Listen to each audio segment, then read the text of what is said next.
Good afternoon.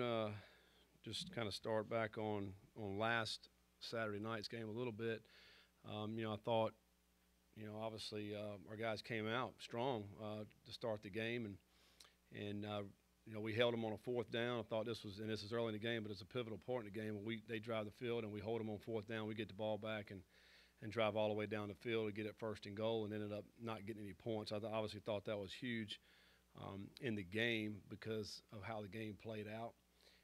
It was a back and forth battle the whole first half, and in the second half we came out, moved the ball pretty good in the third quarter, and just didn't get enough points on the board. And then in the fourth quarter, they hit a play there, a couple big plays, and got down and scored. And you know, we had to settle for a field goal, and did not get the ball in the end zone. Obviously, that was a big part. But I thought their kids made more plays than we did in the fourth quarter, particularly their quarterback and a couple of the receivers. And then us offensively, we moved the ball, just not enough points. And I think obviously touchdowns is better than field goals, and that's the one thing that we've got to do a better job of scoring touchdowns once we get down in the red zone. I think we're moving forward now. Playing a team that's played for and won many national championships, and a lot of tradition there. They're used to winning. This year have not done as well as they've done in the past. You think about because they were so dominant the last 7-8 years, and this year a lot of close games. They've lost a few, and and I think they played a Georgia team, which I think everybody thinks Georgia is one of the top teams in the country, and have been playing that way 10-3, and then a lot of close games. Offensively, they did not put up the numbers they've been used to putting up.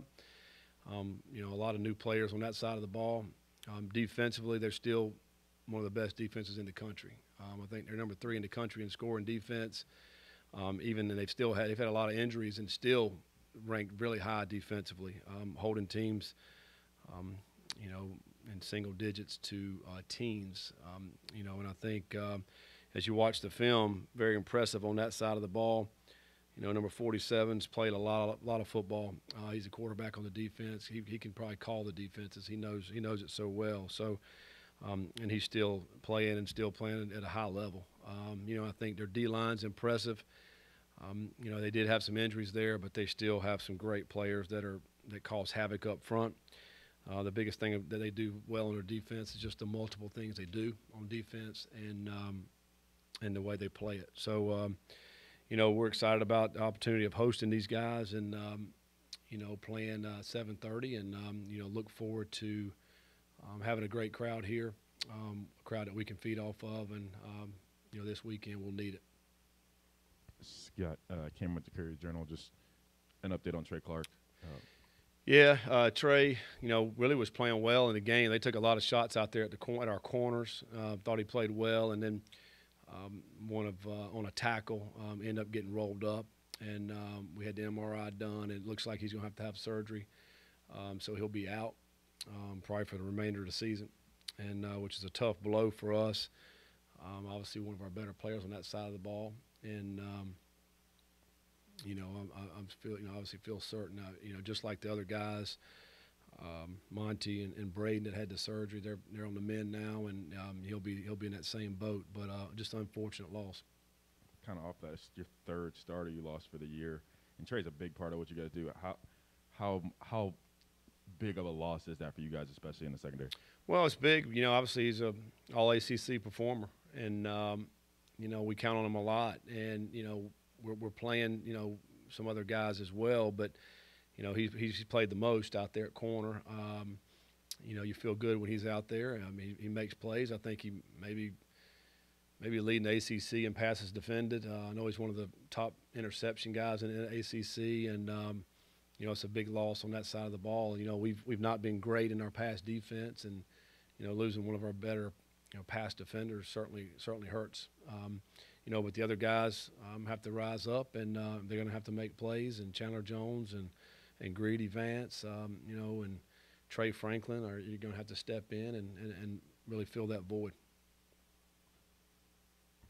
Jody Demling with Cardinal Authority. Speaking of Trey Franklin, he's been a guy that's played quite a bit. Is he I assume he was always mostly on third down. He is a guy now that becomes. Yeah, he's going to have to be the guy to step up to be, to be an every down guy now.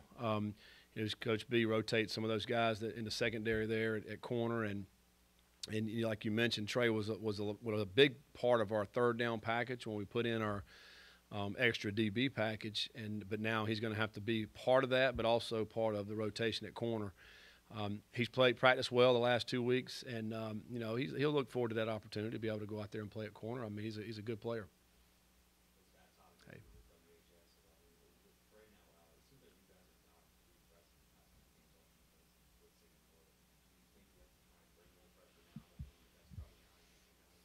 Well, I think a lot of it determines the circumstance of the game and how we are. But I think you want to be able to heat up the quarterback a little bit so he doesn't hold the ball forever, which puts more pressure on your DBs in the back end.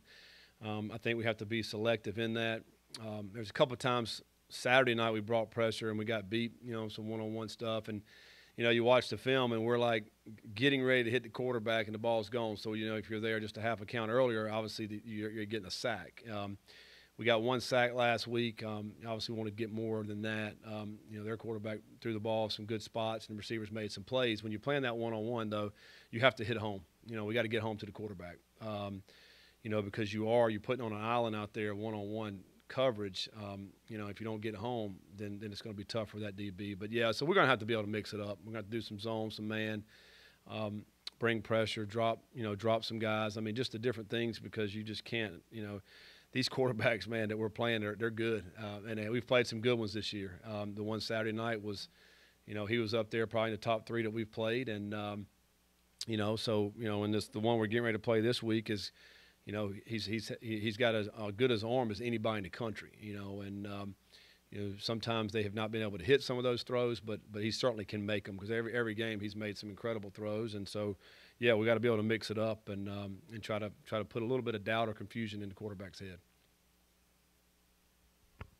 Coach Kent Taylor from Wave TV. You mentioned in your opening statement that Clemson's not as dominant as they have been the last few years, but they're still Clemson, yeah. and as dominant as they have been, everybody knows. I mean, they're one of the marquee programs in college football. What would it mean for you guys? How could it kind of jumpstart your season to get a win on Saturday night? Well, I mean, it'd be awesome to get a win. A team, as I mentioned, that's won national championships, played for it a bunch of times, and basically just run through the ACC over the last 7 or 8 years, and they have not lost very many games, and To be able to beat a team like that, I mean, this year would be incredible. It'd be great for our program, it'd be great for our guys. They're a brand that everybody knows throughout the country, and if it comes across the ticker that Louisville won the game, then that's huge. And in a lot of aspects, not only in just for the wins purposes, but also for the program moving forward. We talk about recruiting and all of the aspects part of the program. So yeah, obviously it'd be a huge win for us. Scott, you mentioned after NC State lost how big their environment was for you all. Getting fans to Saturday's game, how big will that be, and how beneficial you think it will be for you guys? Well, it's extremely beneficial. I mean, it's a home field advantage, and I just think about last week, as I mentioned, that first drive, down in Raleigh, we're on the 1 yard line. It's 4th and 1, and we get a false start penalty because it was so loud in that corner of the end zone. And the play we had called, it looked like it would have been a touchdown. I mean, that's a huge difference in the game, and so that's what a home field advantage can do for you. We got to have it. We got to have our fans to be here, to be loud, to be all engaged into the game, and which can be. We certainly can be that here. We've been that way here, and we got to encourage the fans to come out, support us. We're going to have some great recruits that are going to be here this weekend. And from a lot of different parts of the United States, and it'll be awesome for them the recruits to come in and see a huge crowd and to see how loud it is and see what kind of great environment this is to play in. Scott, Andrew Chernoff here, WLKY. I know you mentioned offensively you want to put more points on the board. You touched on a few things after the game on Saturday, like penalties and whatnot. Mm-hmm. Is there something that stands out to you that this offense needs to do differently or better to put those points on the board? What's Well, I mean, every game is probably different. I think this past week, it was penalties. I mentioned the one on the 4th and 1 there. Then we're backed up, and we throw a Marshawn a ball, about a 35-yard ball down the sideline to get to midfield, and we get a face mask from one of our offensive linemen, and that pulls it back. I mean, those are just drive killers. The other thing is, we took a couple of shots, and we got to be able to connect on those shots. I mean, those, it takes one or two of those to connect for a touchdown like we did with Watkins. That was a huge play, one or two or more of those, and we had opportunities, and we just didn't connect. And, we can go back to you can go back 2 years ago when we hit a bunch of big plays, and we won 8 games that year because if you connect one or two of those balls, it's the difference in winning and losing. And it literally comes down to one or two plays. And we're really close right now, and have been in some of these very close losses to hit one play, to be able to get over the top. So those are things we have to work on. We have to work on continuing to do that, to run the kind of routes to get guys free, and then Malik being able to hit them. Scott, you mentioned on Saturday night about the long ball and how it was just off. It seemed like the other night that Malik, the throws were a little different than normal. Was it something technical, or was it just the lack of execution? Well, first of all, the positive was the ball to Watkins was as pretty as you're going to see. They brought pressure, brought the corner.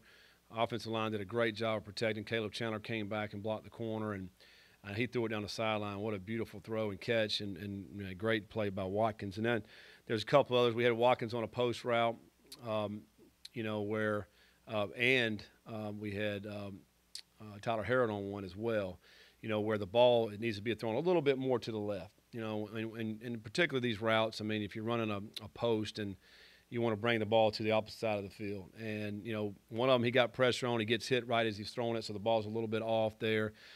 So it's a little bit of the protection. It's a little bit of, at what angle the departure angle is of the wide receiver, and then where the ball is getting thrown. I mean, there's a lot of things that have to happen in order to make that, completion. So a little bit of all those things. And I think, and then looking back, we had 5 drops on the night. I mean, I think one of the questions was, completion percentage, but 5 drops. I mean, we got to catch the football, and I think so it's all of them. It's protection, it's the throw, it's the catch. It's all those things have to happen.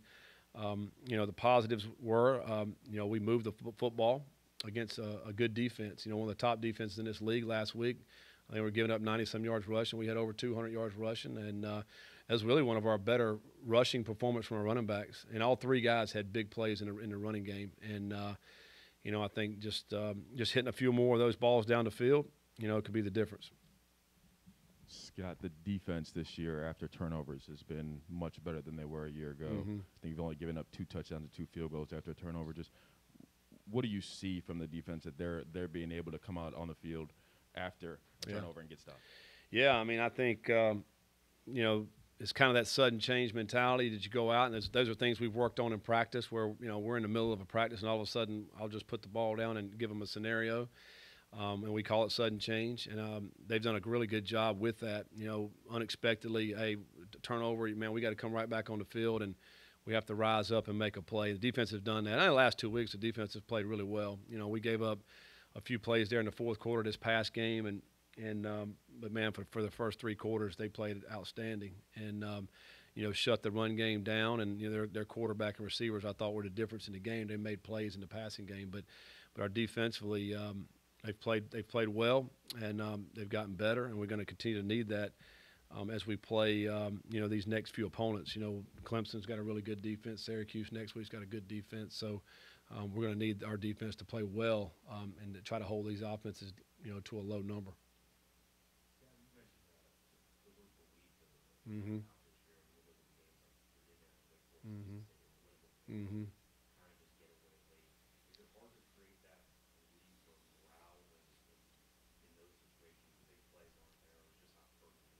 Yeah. Well, I mean, no matter what you face, what adversity you face, you still have to believe. You have to have that, and that just comes down deep inside and within to know that no matter what the circumstance is, that we're still in this and we still got an opportunity, a chance. And, that's got to be in your core to have that belief. And so, it's real easy to get discouraged, and we're in a world full of discouraged people. And, we're trying to create an environment here where no matter what is going on, we still got a chance. We still got an opportunity. And, it's the next play. We're going to make it happen and do this particular play. And that's just how the mentality's got to be. So, yeah, you got to continue to have that belief.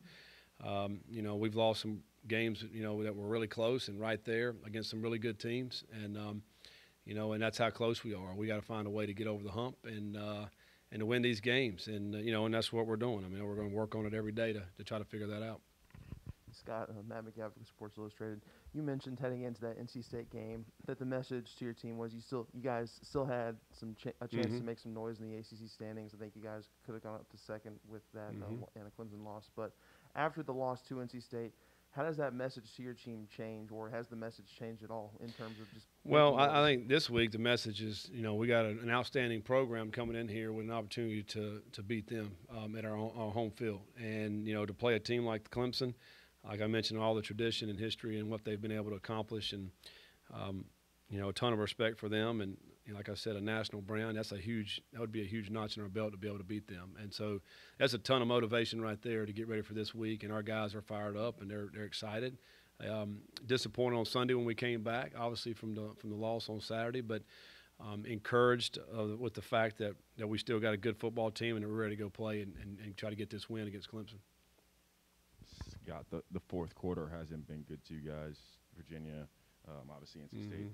When you look at film, is it a lack of depth, or what do you think is going wrong, and then how do you fix that the next few games? You know, we just got to make more plays. I mean, you know, 2 games, Boston College, we made the plays in the fourth quarter, you know, which was just 2 games ago. And, you know, so in, you know, Central Florida, we made the plays in the fourth quarter. I mean, you know, so if you don't, then you're going to have a hard time to win. And I think in those particular games you mentioned when we lost those 2, you know, we didn't make enough in the fourth quarter, and the opponent did. And, you know, ultimately it comes down into making plays. And what we've done here this year is give our team an opportunity to win games. We're in every game. And that's the encouraging thing, is that we're right there, that we're in every game. And in the fourth quarter, when it's a tight ball game, you got to make one more play. You got to find out, man, whatever it is. If it's a defense, we got to shut down their offense, and that's what we have to do. We got to keep them out of the end zone. If it's offensively, we got to go drive and make a play. And stay within what you're doing. What it seems like to me is sometimes we get into those situations, guys try to do a little too much. A player does a little bit too much, and now he's out of the context of what we're trying to do, offensively or defensively, and you're getting out of position, and then you can't make the play, and then they're making us pay for that. If we continue to do what we've been doing throughout the game, staying within the offense, staying within the defense, then we're going to be fine. It's going to be good enough to go win the game. You know, and so what we found in some of these situations is the guys, you know, trying to do a little too much. Just do what you're supposed to do, and then it's going to take care of itself. Yep. All right. Thanks, guys.